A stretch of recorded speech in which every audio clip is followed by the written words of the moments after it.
पाकिस्तान लंबे समय से आर्थिक बदहाली का शिकार है और देश की गाड़ी कर्ज के भरोसे चल रही है। पड़ोसी देश को दनादन लोन देने वाला अंतर्राष्ट्रीय मुद्रा कोष यानी कि आईएमएफ अब उससे ही खासा नाराज है।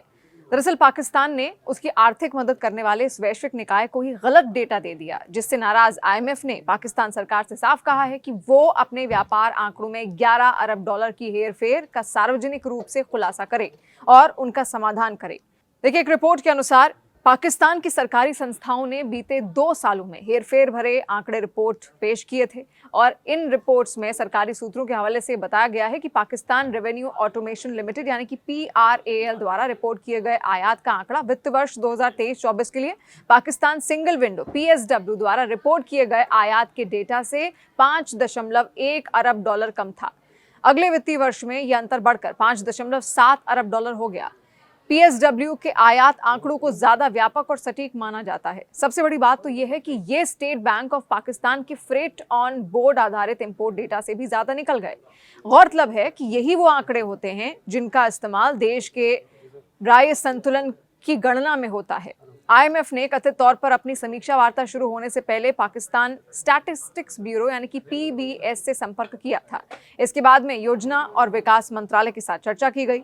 बैठकों के दौरान आईएमएफ ने सिफारिश की कि पाकिस्तान व्यापार आंकड़ों में विसंगतियों और कार्यप्रणाली में बदलावों को स्पष्ट करने के लिए एक स्पष्ट संचार नीति का इस्तेमाल करे, जिससे कि सरकार और डेटा यूजर्स के बीच अविश्वास को रोका जा सके। रिपोर्ट की माने तो पाकिस्तानी अधिकारियों ने खुद इस गलती को स्वीकार किया है।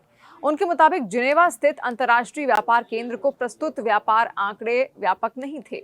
इसके साथ ही उन्होंने ये भी कबूल किया कि इस डेटा में से कुछ आयात आंकड़े गायब थे। उन्होंने सुझाव देते हुए कहा कि कम रिपोर्टिंग के ये आंकड़े दरअसल मुख्य व्यापार आंकड़े स्रोत के रूप में पीआरएल से पीएसडब्ल्यू में परिवर्तन का परिणाम थे।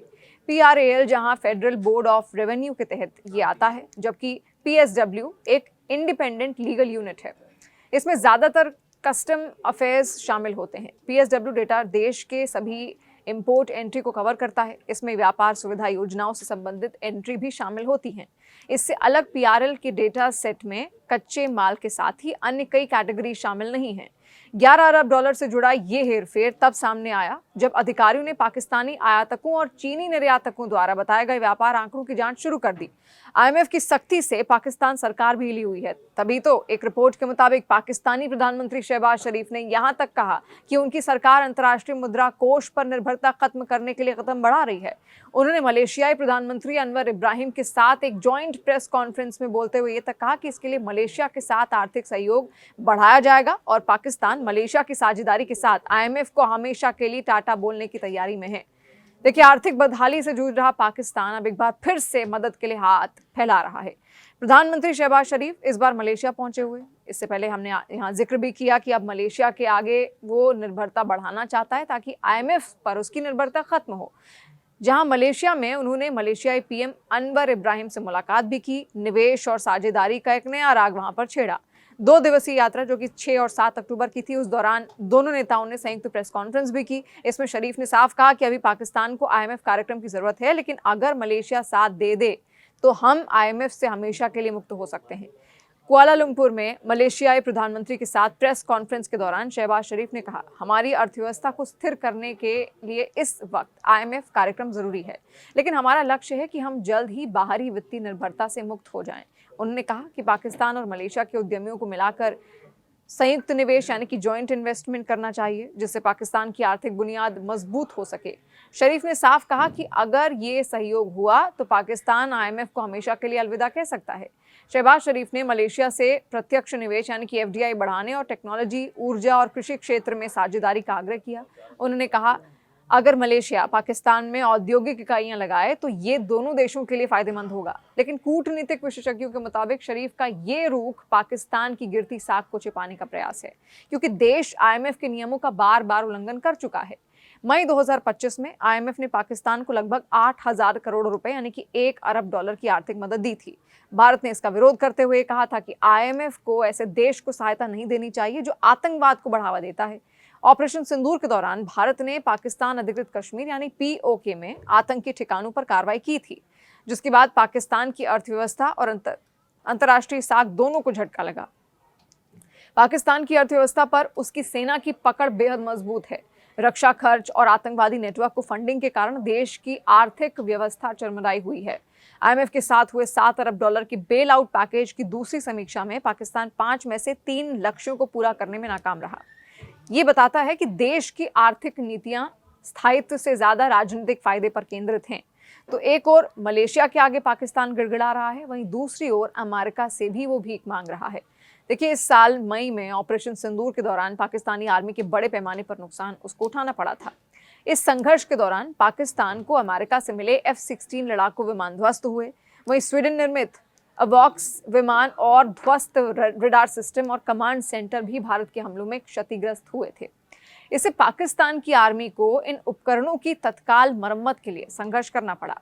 अमेरिका की ओर से इसमें पाकिस्तान को मदद की गई। 9 और 10 मई को पाकिस्तान और पीओके में बड़े स्तर पर नुकसान हुआ। ये पाकिस्तान के उस दावे की पोल भी खोलता है जिसमें उसने कहा था कि उसका कोई भी विमान ना तो क्षतिग्रस्त हुआ, ना ही उसे नुकसान पहुंचा। सच्चाई ये है कि अमेरिका की टीम को पाकिस्तान आकर सैन्य उपकरणों की मरम्मत करनी पड़ी है। इस दौरान एक स्क्वाड्रन लीडर और मुख्य तकनीशियन सहित 5 पाकिस्तानी वायुसेना कर्मियों की मौत हो गई। बोलारी में ही अवॉक्स एरिया पर यह हमला हुआ। अमेरिकी वायुसेना के इंजीनियरों को आकर उसकी मरम्मत तक करनी पड़ी। पाकिस्तान एयरफोर्स के शाहबाज एयरबेस, जो कि जैकाबाबाद में है, वहां पर भी हैंगर में 2 F-16 विमान नष्ट होने और नूर खान एयरबेस, जो कि रावलपिंडी में है, उस पर सटीक हमले से एक F-16 और एक C-130 विमान नष्ट होने की बात भी सामने आई। इसके अलावा सरगोधा, रहीम यार खान, मुशर्रफ एयरबेस पर रनवे, इसके अलावा हैंगर और संचार प्रणालियों को भारी नुकसान पहुंचा। उच्च स्तरीय पाकिस्तानी रक्षा सूत्रों ने खुलासा किया कि मरम्मत और उन्नयन के लिए मई के अंत में 400 से $470 मिलियन की आपातकालीन निधि स्वीकृत की गई थी। इस दौरान अमेरिका ने तकनीक चोरी, विशेष रूप से F-16 और C-130 विमान से संबंधित की चिंताओं के कारण मरम्मत में चीन की सहायता को रोक दिया था। मरम्मत के काम में तेजी लाने के लिए फील्ड मार्शल आसिम मुनीर की ओर से अमेरिकी राष्ट्रपति डोनाल्ड ट्रंप और सेवानिवृत्त सेंटकॉम प्रमुख माइकल कुरिल्ला के साथ बैठकों के दौरान व्यक्तिगत रूप से मदद का अनुरोध किया गया। इसके बाद अमेरिका ने अल उदीद एयरबेस, जो कि दोहा में है, अल धफ्रा जो कि अबू धाबी में है, और बेथेस्डा, जो कि मैरीलैंड है, वहां से विशेष टीमें पाकिस्तान रवाना की। जून और सितंबर के बीच नूर खान एयरबेस पर कई अमेरिकी सैन्य उड़ानों, जो कि C-17, C-130 की लैंडिंग देखी गई, जिसमें पाकिस्तानी धरती पर अमेरिकी गतिविधियों की पुष्टि हुई। सूत्रों का यह कहना है कि दक्षिण पंजाब में जारी बाढ़ के कारण रहीम यार खान एयरबेस का रनवे अभी तक सेवा से बाहर है। बाकी ज्यादातर क्षतिग्रस्त ढांचे की मरम्मत कर ली गई है। तो कई तरीके के दावे पाकिस्तान की ओर से किए जरूर गए, लेकिन सब ध्वस्त हुए। और साफ बात तो यही थी कि पाकिस्तान की अर्थव्यवस्था इस वक्त चरमराई हुई है, और ऊपर से ऑपरेशन सिंदूर के बाद उसको जो फजीहत का सामना करना पड़ा वो दुनिया ने देखा। और यही कारण है जितने भी उसके दावे थे वो सब धाराशायी हुए, क्योंकि अमेरिका से बाकायदा उनके अलग अलग एयरबेसेस से टीम्स रवाना की गई थी, ताकि वहां पर जो नुकसान उनके अलग अलग एयरबेसेस पर हुआ है, जो उनके विमानों को हुआ है, जो उन्होंने अमेरिका से खरीदे, उनकी मरम्मत की जा सके।